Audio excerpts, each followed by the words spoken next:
কতগুলো কথা বলছি। প্রথম কথা হচ্ছে কুম্ভে 30 জন মারা গেছে না 300 জন মারা গেছেন না একজনও মারা যাননি, এইটা বলার দায়িত্ব তো উত্তরপ্রদেশের মুখ্যমন্ত্রী। এক্সাক্ট সংখ্যাটা অনির্বাণকে জিজ্ঞেস করছে কেন? ও ইউপি চিফ মিনিস্টার। সংখ্যাটা খোঁজ করতে গেছিল যে সাংবাদিক, সেই সাংবাদিককে কলার ধরে টানতে টানতে পুলিশ গাড়িতে তুলছে, আর সাংবাদিক চিৎকার করে বলছে আমি কি পাকিস্তানে আছি যে সংবাদ সংগ্রহ করতে পারবো না? এই ছবি আমরা দেখিনি। আমি এই প্রসঙ্গে, কুম্ভের প্রসঙ্গে আসার আগে আমি জাস্ট 3টে কথা বলছি। আমি অত্যন্ত খুশি, আমার সাথে 2জন বিজেপির নেতা আছেন যাদের নেতৃত্বেই দীর্ঘদিন বিজেপি তৃণমূলের সঙ্গে রাজ্য সভাপতি এবং একজন সভাপতি একজন সম্পাদক থাকাকালীনই তৃণমূলের সঙ্গে বিজেপি দীর্ঘদিন এ রাজ্যে জোটে ছিল। আমি সেই কারণে আমি জাস্ট 3টে ছোট্ট ছোট কথা বলছি। এক, সিপিআইএমের আমলে সরস্বতী পুজো বন্ধ ছিল। সিপিআইএমের আমলে বামফ্রন্ট সরকারের সময় স্কুল কলেজে পড়াশোনা করেছেন সিপিএম বিরোধী যে মানুষ, তারা এখন আলোচনাটা শুনলেন, রাহুল বাবুর কথা শুনলেন।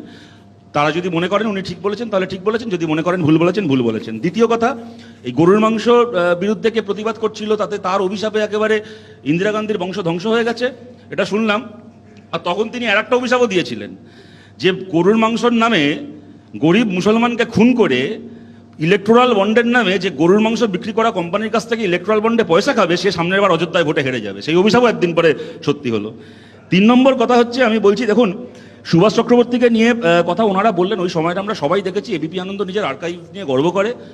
আর্কাইভে বিমান বসু আমাদের পার্টির তখন সম্পাদক, তার সেই প্রেস কনফারেন্স নিশ্চয়ই সুমনদা তোমরা দেখাতে পারবে, যেখানে উনি বলছেন যে বাইরে যে আলোচনা হচ্ছে, যা কিছু হচ্ছে, আমরা পার্টি থেকে এটাকে এন্ডোর্স করছি না। এটা ঘটনা যে তখন একটা প্রবল আলোচনা সমালোচনা হয়েছিল, কিন্তু এন্ডোর্স করছি না, কারণ আমাদের পার্টির সংবিধানে কোথাও লেখা নেই যে আমাদের পার্টির কোনো সদস্য হোক, নেতা হোক, কোনো মন্দিরে বা মসজিদে বা কোনো ধর্মস্থানে যেতে পারবে না।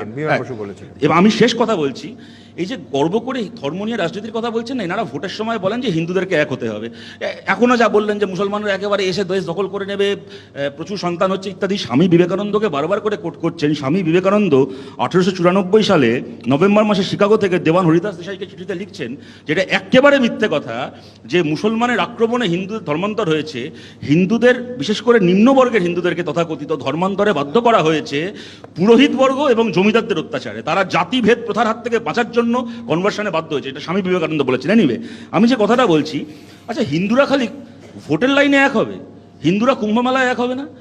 ওখানে আম্বানির ছেলেকে 10টা লোক মিলে ভিআইপি জোনে কাপড় কাচার মতো করে এরকম করে জলে কাচবে, আর গরিব হিন্দু একবার দিল্লি স্টেশনে পায়ের তলায় চাপা পড়ে মরবে, একবার কুম্ভের ভিড়ে চাপা পড়ে মরবে।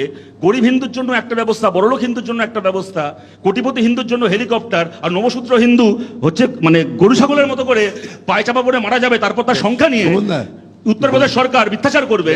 আমি বলছি ধর্ম নিয়ে রাজনীতি মানে এইটা কর্পোরেট হিন্দুত্ব।